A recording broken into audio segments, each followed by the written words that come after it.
Hello, my name is Ernst, and I'm going to be talking about inflammatory response and current treatment strategies today.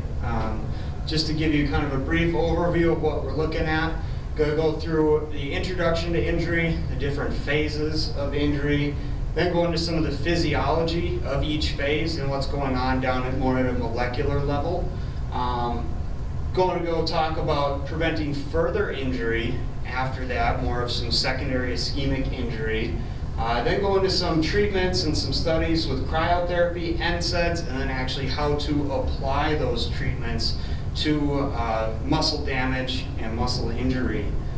So just giving you a brief overview, inflammation has a very large amount of causes, but for muscles, you're looking at contusions and strains comprise 90% of all sports and injuries.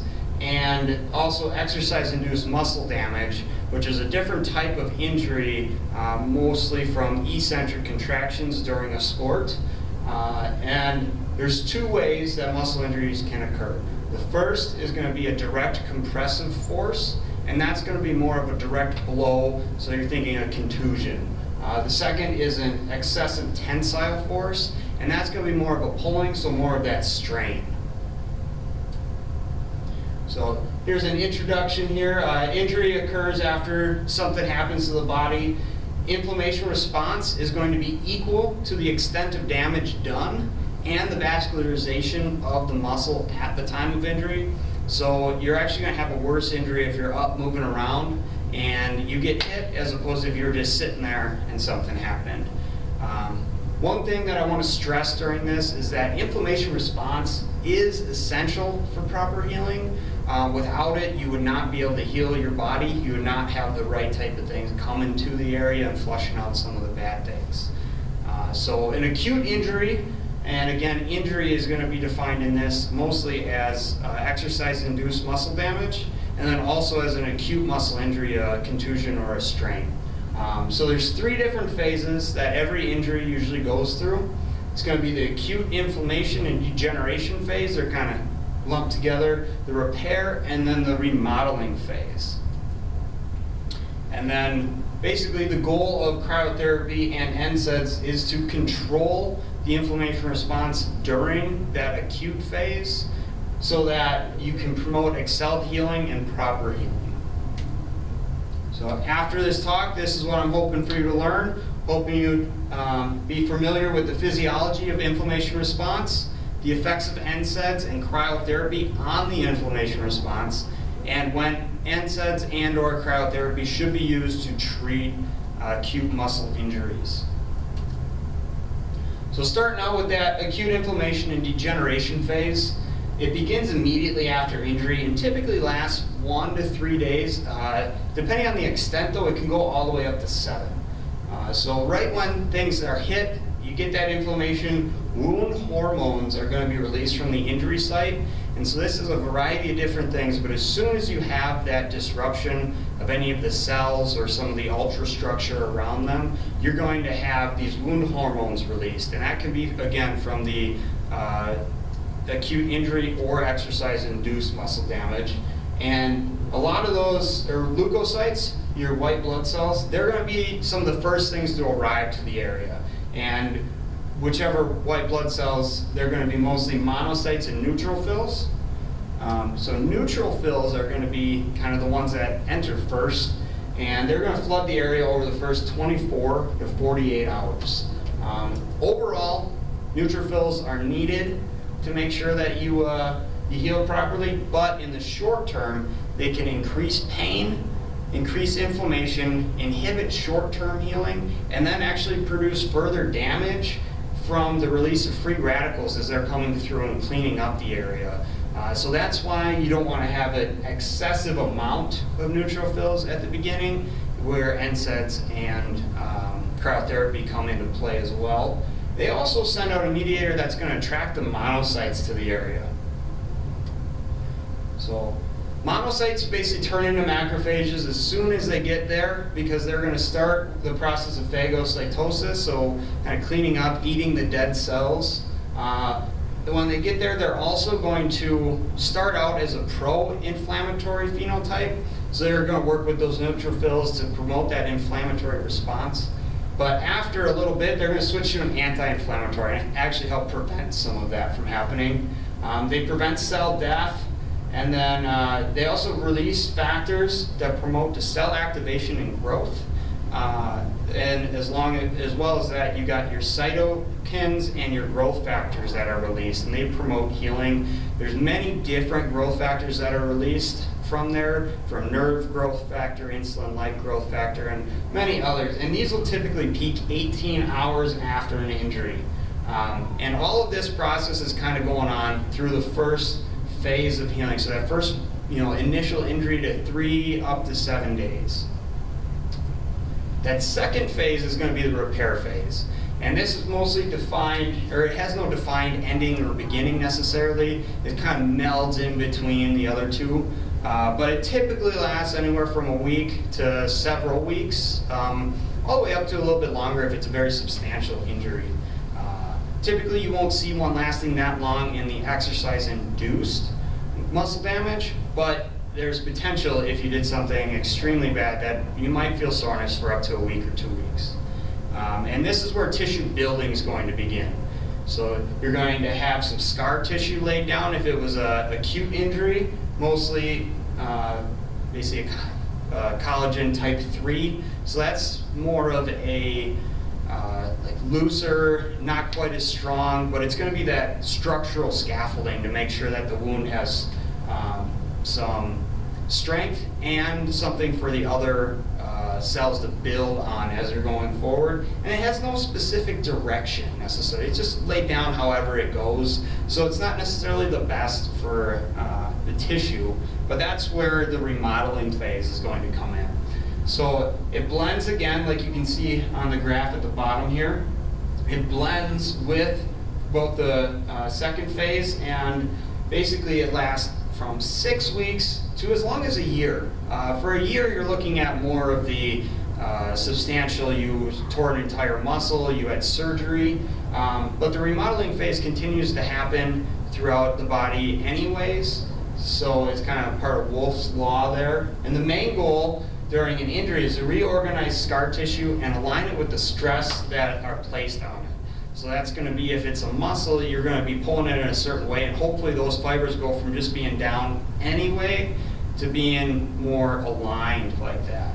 And also it switches from that type 3 collagen into the type 1. So that's a stronger collagen, and it's also going to be one that is more representative of the tissue that's part of it. Now, after you kind of take you through that initial injury, the different phases, we're going to talk more about that acute side now. So the acute happens, and immediately after that you have potential for secondary ischemic injury. It's been called secondary ischemic now. It's switched over from secondary hypoxic. It's a little bit more inclusive term and a little bit more descriptive to what the studies are finding right now. And this is both what NSAIDs and cryotherapy are trying to limit during the acute phase of injury. And basically it causes cells that were not injured in the initial either exercise or acute injury to then become injured and even die, thus creating a larger area of damage and prolonging healing. So there's 2 ways that this happens, 2 mechanisms that are encompassed in here. One is the secondary enzymatic injury, and this is where enzymes from the dying cells are released out of the lysosomes, and they actually go and attack the living cells, the cells that aren't injured, and can actually break them down a little bit. So you want to limit that. And then the second one, like in the name says, it's ischemia. And so it creates 3 major problems for the cells that are not injured. One's inadequate oxygen delivery, one's inadequate fuel substrate so that they're not getting any nutrients, and then the last one is the inadequate waste removal from the area. So you can see a little bit of swelling there. This is going to be a little bit after the initial injury, but I have seen ankles swell up pretty quick like that. But if secondary ischemic injury can be limited, then the injury site or the damaged muscle is going to be smaller, and therefore you're going to promote quicker healing, and that's going to have some beneficial effects of getting you back to practice earlier, getting you to your next workout feeling better, and that's basically the goal of any acute injury management protocol. So now moving into the cryotherapy here, basically talking about how it's supposed to limit that secondary ischemic injury and then help promote some of the factors that help accelerate healing. It should reduce secondary ischemic injury by slowing cell metabolism. And this has an effect because, one, it prevents excessive inflammation, because along with the slowed metabolism, it's going to vasoconstrict your arteries and your capillaries, so not as much blood's going to actually be able to get there. Second one, it's going to make sure that it decreases the neutrophil congregation. Like we talked about earlier, you want some neutrophils, but you don't want excessive amounts. So it's going to limit the amount that come and hopefully prevent an excessive amount of coming. And then it's also going to limit that secondary enzymatic injury, because it's going to prevent other cells from dying that might have through having that slowed metabolism, so that they can still function with less substrate being delivered. And overall, this should lead to, that reduced possible size of injury. So now we're going to go talk about some of the studies that have to do with cryotherapy and their application a little bit into the world of muscle injuries and exercise-induced muscle damage. So the first one that I want to talk about is from Crystal. They examined cryotherapy on muscle recovery after a 40-minute treadmill run at a negative 10% grade. So they're inducing that eccentric stress through the muscles by basically having you apply braking force as you're going down that treadmill. They had 20 male participants split up into a cryotherapy and a control group. They did their exercise, and then the experimental group, the cryotherapy group, went in an ice bath for 20 minutes post-exercise, and they measured different markers over the next 72 hours. And these included things like soreness rating, thigh circumference, knee extensor peak torques, and things like that. And basically what they found is there was no significant therapeutic effect, but they also listed that they were concerned that none of the tests were sport specific. They were all very controlled and more in a laboratory. So they weren't sure that maybe their sport performance may have been different compared if they would have tested it. The next one is from Ingram, and they studied a little bit different. They looked at not only ice baths, but also contrast baths, and then a control group. So they had 11 participants in this one. Exercise-induced muscle damage was induced through sport-specific exercises, so some of these were shuttle runs and other things of that nature.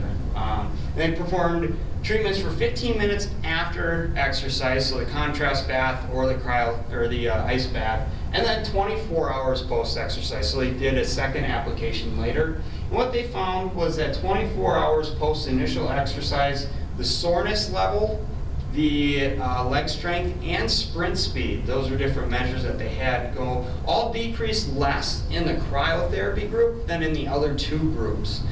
So they still decreased from where they were at the day before, but they didn't degrade as much, which means that hopefully there's going to be quicker healing down the line. Oakley did more of, I think, a traditional icing regimen for what a lot of people do. They looked at cryotherapy on exercise-induced muscle damage over 72 hours. Basically, they made the hamstrings go through some eccentric contractions until they were sufficiently damaged so that they're going to cause some of this soreness. And then they had them ice immediately after exercise and 3 times a day over the next 3 days. They found that the cryotherapy group had decreased pain at 48-hour mark compared to control, which allowed them to be able to have more function at 48 hours, as opposed to the other group that waited until the 72-hour mark. Takagi, they did a Japanese researcher did a study on rats doing a crush injury. So this is more of that acute muscle damage from an outside stimulus as opposed to the exercise induced.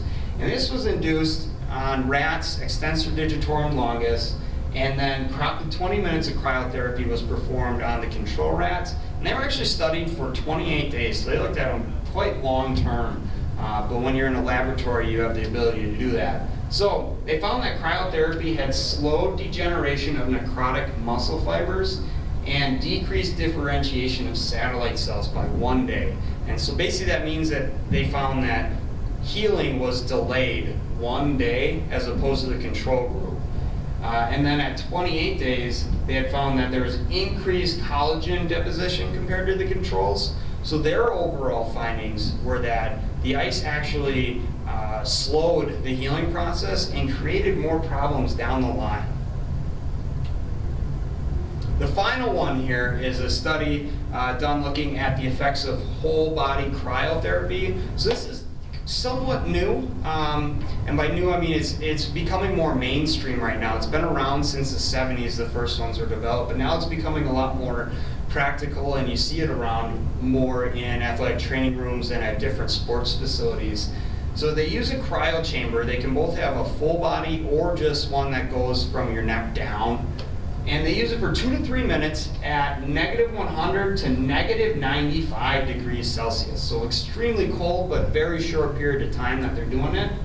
And all of the studies in this review basically showed that they had increased parasympathetic tone, improved strength, decreased pain and soreness, reduced inflammation response, and overall just a general increase in performance after exercise. So this is definitely a very promising area that there should be more studies done on, but right now everything's showing that this might be the future of where we're going towards for recovery after exercise. And here are just some of the different cryo chambers. So this one right here, this one's going to be a whole body. So you're just basically going to stand in this, and then nitrogen is going to run through it, and you'll be cooled. And then this one over here, your head's actually going to stick out on top, and you stand in there, and then they cool you in there. So 2 different types that are around. So switching gears here, we're going to now talk about more of the NSAIDs effects on inflammation, and then go into some reviews and studies about their uses for injury. So basically all NSAIDs work in the same way, or at least similar. They block the COX enzyme, and the COX enzyme has very broad uses throughout the body, and there's actually a couple different versions of it. So some are selective and some are not selective. So you have the ones that block both COX-1 and COX-2. Those are going to have more systemic side effects, so you're going to be looking a lot more GI, renal function. The selective inhibitors typically only inhibit COX-2, and these are going to have fewer side effects overall, but greater side effects on the cardiovascular system. So I want to just state right now, they should not be used for all injuries. If you're just using injuries for pain, or NSAIDs for pain, that's not really the proper use of them. There's other drugs out there that can be used for just pain that aren't going to have the systemic side effects that NSAIDs might. 2 areas that they definitely shouldn't be used for real quick: fractures and tendinopathies. Basically, they're shown to either not work at all, so you're risking the side effects without getting any benefit, or they actually, with fractures, negatively impact it. Touching on a few other injuries real quick with these. Acute tendon injuries are basically, they're mixed right now. Some studies show they don't work, and some studies show that they do. So it's kind of hard to say, but they should say that if you're going to use them, it should be an acute injury, so not that tendinopathy, but more of the tendinitis, and used more in a short-term way as opposed to using them for weeks or months on end. And they're used by preventing inflammation, and then hopefully that'll lead to decreased pain and increased movement. Acute ligament injuries are very similar to the tendon ones. Mixed reviews, same act on inflammation, but what's been found is when used over 7 days, they could actually prevent and delay healing by blocking satellite cells and growth factors. So this was a pretty interesting thing to look at for acute ligament injuries. So, and then a few that they're universally accepted for. Ones that have that inflammation is the primary cause, going to be right there for you, used, and almost always are. Now talking into kind of what we were talking about before, the acute muscle injuries. So this is going to be, again, the strains, the contusions, and exercise-induced muscle damage. There's some mixed results again. In the short term, they definitely can reduce swelling. They can reduce for sure. You have to weigh it with the side effects. Some people have them, some people don't. But they do have that possibility of limiting or inhibiting satellite cells and growth factors. So this is important because if you have the injury and you limit your satellite cells, you're not going to be able to make the tissue regenerate, and that can prolong healing. And then the growth factors are important because if you limit growth factors, one, again, you're going to limit the amount that injury can heal. But two, if you're doing exercise and you limit growth factors, you're going to be stunting some of the gains that you might have had from that exercise. And that's because of the COX-2 enzyme. It basically works with some muscle regeneration and some of the growth factor things. And when you block that, that's one of the reasons why the satellite cells and growth factors are affected. So then in EIMD, again, it can reduce pain, soreness, and get you back to play quicker, but it has that potential to limit the growth factors. So now talking about basically the actual application of this. So what does this all mean? You might be thinking to yourself, there's pretty mixed results on both. Some show they work, some show that they don't. Well, ask yourself kind of what you've done for injuries in your past and what you think works, because some of it is very subjective. But I'm going to tell you kind of what I found through the research and what I would recommend. There's no single treatment to fix all of them, but you should definitely take a comprehensive look. So I'm not a big fan of only using one treatment. I think you should use a lot of different ones. So some other ones that you could be using is therapeutic exercise, massage, heat therapies, things like this. But we're going to leave this more to that cryotherapy and NSAIDs. So just to recap, the cryotherapy, mixed results. The Japanese study talked about earlier did have negative effects. That was the only study that I found that had negative effects due to icing. And then NSAIDs also have mixed results, but their mixed results are more on the efficacy because of the possibility of side effects. But then they also have the satellite cells and the growth factor inhibition that could be deployed. Fun treatment guidelines and some conclusions. Cryotherapy should be applied immediately after an injury in combination of the RICE method, so rest, ice, compression, elevation. Right now, other than the one study talked about earlier, I have not seen anything to show otherwise, and it's definitely going to help with some pain modulation and decrease swelling. Cryotherapy can be applied after exercise-induced muscle damage, and basically my recommendation is why not? Studies have shown that either it works or it has no effect. There's no detrimental effects. So it's a pretty passive modality. Why not use it if you have the ability to? Because there is the potential for making you better. NSAIDs can be used between 3 and 7 days post-injury if inflammation is present. If it's just pain and not inflammation, probably shouldn't be using it.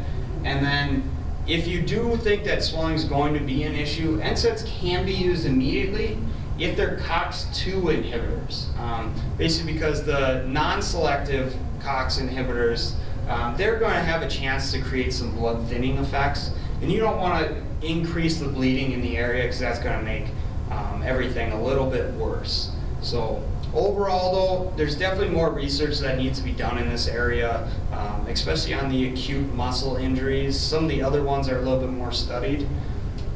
So some of the other areas that you can also have, prolotherapy, platelet-rich plasma, those two are more down the road. They're not necessarily for an acute muscle injury, but some of these other ones are. Massage, therapeutic exercise, ultrasound, laser, they're all very interesting and other things that you might be able to fit together to make a comprehensive treatment plan. But for the purpose of this talk, just sticking to that cryotherapy and NSAIDs. So here are my references, and that's my talk. I hope you enjoyed it. Thank you for listening.